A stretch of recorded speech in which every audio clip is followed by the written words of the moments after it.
This is a Transportation TV News update. I'm Tony Dorsey reporting.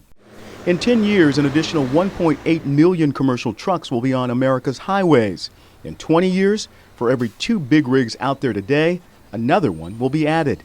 Those are just 2 of the troubling findings in a new report by the American Association of State Highway and Transportation Officials that finds the transportation system that supports the movement of freight across America is facing a crisis. Welcome to this event to kick off the release of AASHTO's latest report, Unlocking Freight, which is a report on the need for freight capacity in this country. At joint news conferences in Des Moines, Iowa, Memphis, Tennessee, and Harrisburg, Pennsylvania, AASHTO released Unlocking Freight, making the case for greater investment in highways, railroads, ports, waterways, and airports, which are funded well below levels to maintain and improve their performance. Transeconomy obviously is a combination of 2 words, and the message that we're trying to convey using the word transeconomy is without transportation there is no economy. If you're going to expect a growing and prosperous and vibrant economy, you're going to have to invest in transportation. The report offers a 3-point plan to address what is needed to relieve freight congestion, generate jobs, and improve productivity. Iowa alone, this one state, produced about 10% of all of the food, 1/10 of the food that this nation consumes in Iowa. So it's very important to us to have a good freight system to get the things in we need for our supplies and to move our product out. Pennsylvania Governor Ed Rendell held a news conference at the Norfolk Southern Intermodal Facility in Harrisburg, releasing AASHTO's report in his state. Rendell said, quote, "This report outlines what's at stake if we fail to invest to meet the growing demands on our transportation infrastructure." Tennessee Department of Transportation Commissioner Gerald Nicely led a news conference at the Memphis airport. Nicely said, to accommodate the predicted growth in freight movement, we need to think nationally, regionally, and multimodal. The report identifies key projects in 30 states that would improve freight delivery and dependability, like the Southern Gateway, a new bridge over the Mississippi River for vehicles and rail cars that would benefit Tennessee, Mississippi, and Arkansas. At the Iowa News Conference, Ohio DOT Director Jolene Molitaris said the key is planning. We need to unlock it by multimodal thinking, multimodal investment, because it's a system that's going to make this work. Unlocking Freight is the second in a series of reports generated by AASHTO to identify the need to increase capacity in our transportation system. For more information and to see state examples of freight capacity needs, go to this website.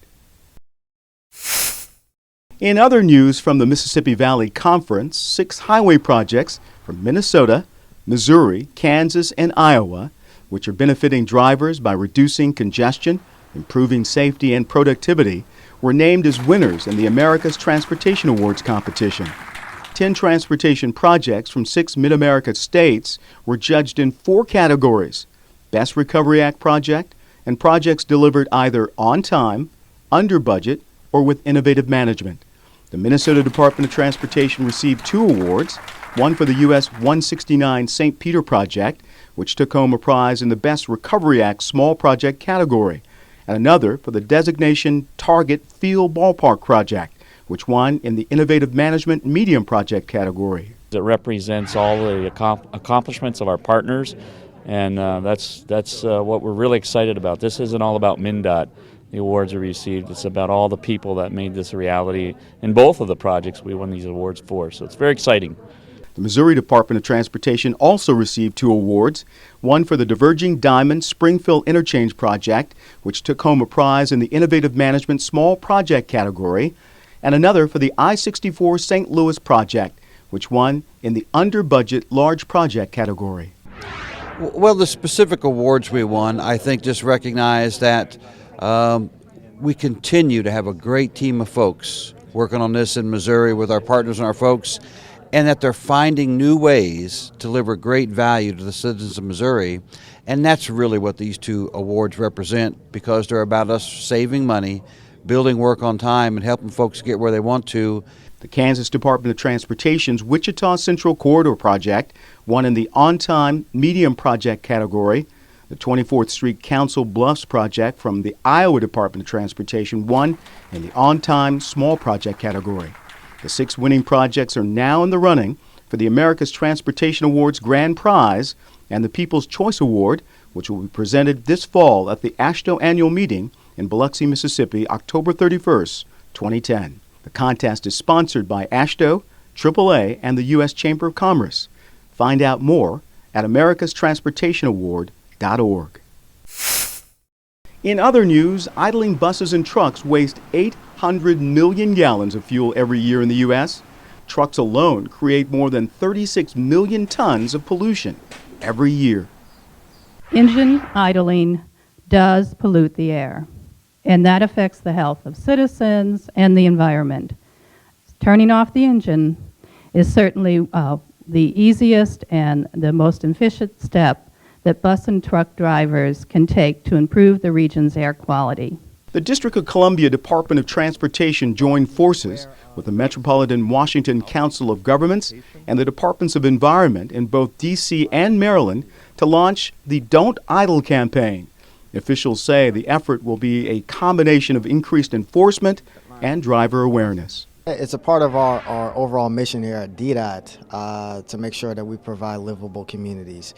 Part of that is try to decrease congestion, try to provide various different types of transportation options, but also provide a healthy environment for citizens of the district to live and go to work in. And so ensuring that this campaign is reaching those drivers and trying to make sure that they're aware of what the law is and hopefully assist in decreasing emissions will feed into that overall mission for the district.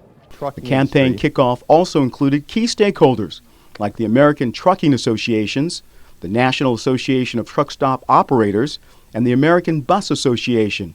The effort will last all summer long. Find out more at turnyouringine.off.org. That's the Transportation TV News Update. I'm Tony Dorsey reporting.